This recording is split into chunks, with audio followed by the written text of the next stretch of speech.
കുണ്ടറ താലൂക്ക് ആശുപത്രിയിൽ വൈദ്യുതി മുടക്കം. പ്രസവത്തിനായി പ്രവേശിപ്പിച്ച 2 ഗർഭിണികളെ ജില്ലാ ആശുപത്രിയിലേക്ക് മാറ്റി. തുടർന്ന് പ്രതിഷേധവുമായി യുവജന സംഘടനകൾ രംഗത്തെത്തി. യൂത്ത് കോൺഗ്രസ് RYF പ്രവർത്തകർ ആശുപത്രി സൂപ്രണ്ടിനെ ഉപരോധിച്ചു.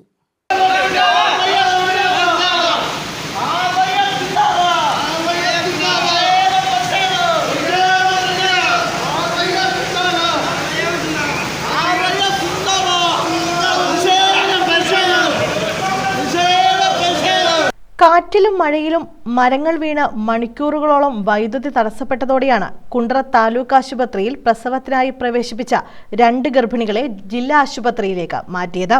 പ്രസവത്തിനായി ലേബർ റൂമിൽ പ്രവേശിപ്പിച്ച ശേഷമാണ് തീരുമാനം മാറ്റിയത്. വിവരമറിഞ്ഞ സ്ഥലത്തെത്തിയ കോൺഗ്രസ് പ്രവർത്തകർ ഉൾപ്പെടെ ആശുപത്രിയിൽ പ്രതിഷേധിച്ചു.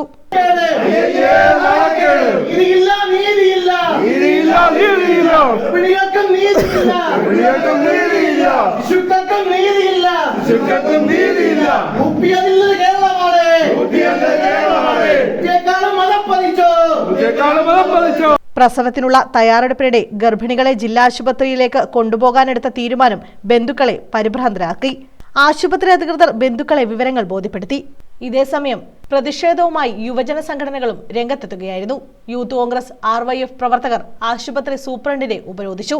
ആശുപത്രിയിലെ ജനറേറ്റർ പ്രവർത്തനത്തിനിടെ ഓഫാകുന്നത് സാധാരണമാണ്. ഡീസൽ വാങ്ങിയതിന് പെട്രോൾ പമ്പുടമകൾക്ക് വലിയ തുക കുടിശ്ശികയുമുണ്ട്.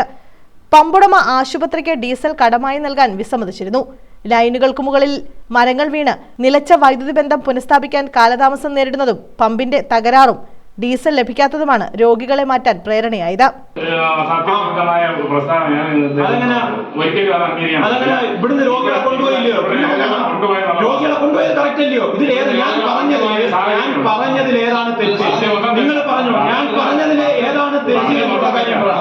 നമ്മളെ കാര്യം പറയാൻ വേണ്ടി മെഴുകുതിരിയായിട്ടാണ് വന്നേക്കുന്നത്.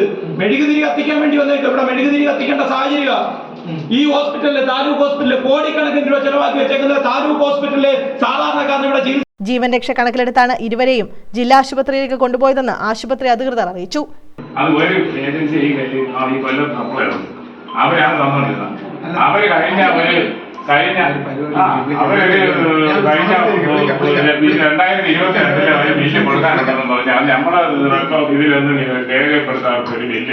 $10,000-ലധികം രൂപയുടെ ബില്ല് കൊടുക്കാനുണ്ട്.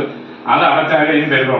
ഇതേസമയം തന്നെ സൂപ്രണ്ടിനെ ഉപരോധിച്ച യുവജന സംഘടനാ നേതാക്കൾ ഡീസൽ എത്തിച്ച ശേഷമാണ് പിരിഞ്ഞുപോയത്. News bureau, Kundara.